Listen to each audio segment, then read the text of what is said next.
உலகிலேயே முகத்தில் அதிக முடி கொண்டவராக இந்தியாவை சேர்ந்த 18 வயது இளைஞர் கின்னஸ் உலக சாதனை புத்தகத்தில் இடம் பிடித்துள்ளார். லலித் படிதார் என்ற இளைஞர் 1 சதுர சென்டிமீட்டருக்கு 201.72 முடியுடன் வியக்கத்தக்க சாதனை படைத்துள்ளார். ஹைப்பர் டிகிரிகோசிஸ் என்று அழைக்கப்படும் அரிய மருத்துவ நிலை காரணமாக லலித் படிதார் முகத்தில் 95 விழுக்காட்டிற்கும் அதிகமான முடி உள்ளது.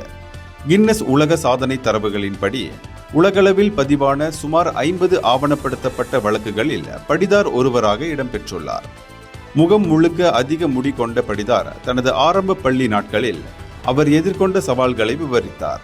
அப்போது முதலில் சில நாட்கள் நன்றாக இல்லை. எனது வகுப்பை சேர்ந்த சக தோழர்கள் என் தோற்றத்தை கண்டு பயந்தனர். காலப்போக்கில் அவர்கள் அவரது முகத்தில் உள்ள முடியை தவிர்த்து என்னை பார்க்க தொடங்கினர் என்று அவர் கூறினார். இந்தியர்களின் இதய குரல் மக்களோசை.